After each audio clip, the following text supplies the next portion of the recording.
Scalinosis syndrome adalah suatu penyakit yang jarang dikenal di dunia kesehatan di Indonesia maupun di luar negeri.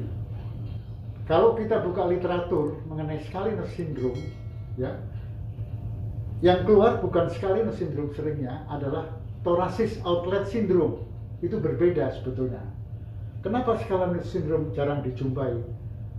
Selama saya belajar di luar negeri, di Belanda maupun di luar tempat lain di Eropa, saya hanya menemukan satu pasien saja karena diagnosanya sulit, padahal angka keterjadiannya cukup banyak.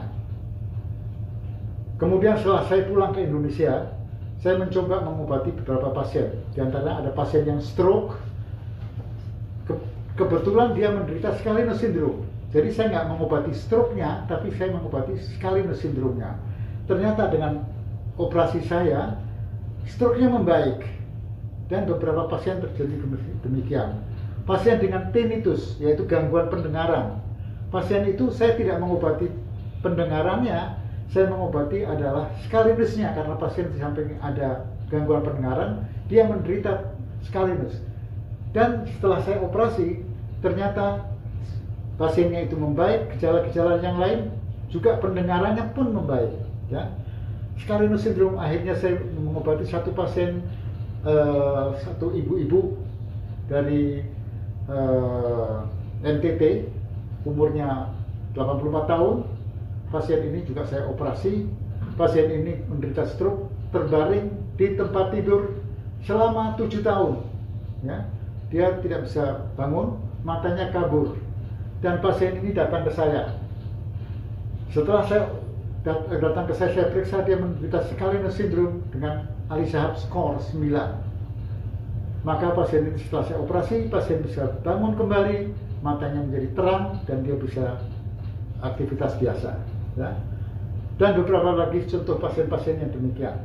Jadi sekali lagi, Scalinosis syndrome, angka keterjadiannya adalah tidak sering karena diagnosanya yang sulit mencarinya, karena nggak ada parameter yang untuk mendiagnosa. Saat itu mulai kira-kira mungkin kira-kira 13 tahun yang lalu atau 15 tahun yang lalu, saya membuat scoring namanya Ali-Shahab score.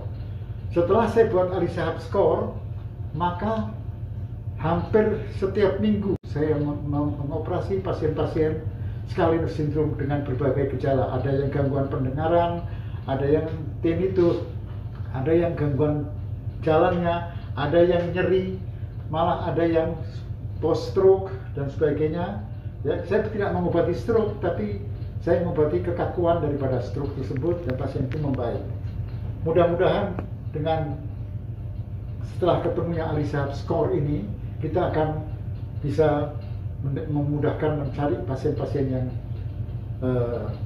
perlu menderita Scalinosis syndrome dan bisa diobati sehingga pasien-pasien akan membaik. Ini adalah gambaran daripada otot Scalinosis. Otot Scalinosis itu otot yang merah dan putih di sini.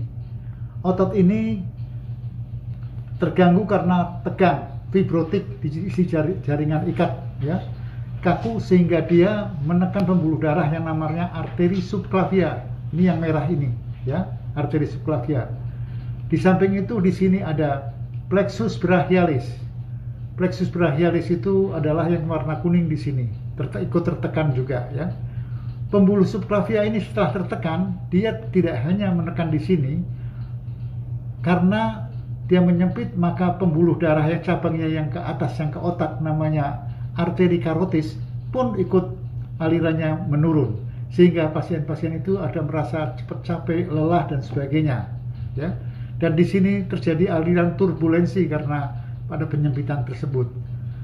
Setelah pasien otot ini dioperasi, dilepaskan, ya, operasinya tidak terlalu berat, ya, kira-kira setengah jam kita lepaskan, dan pasiennya biasanya besoknya pulang. Gangguan-gangguan tadi akan hilang. Karena apa? Karena perdarahan ke otak lancar kembali, ya, dan saraf plexus brachialis ini tidak tertekan lagi. Jadi kekakuan, nyeri semua akan hilang dari sini. Mudah-mudahan dengan keterangan saya yang sederhana ini bisa membantu pasien-pasien yang menderita Scalinosis syndrome.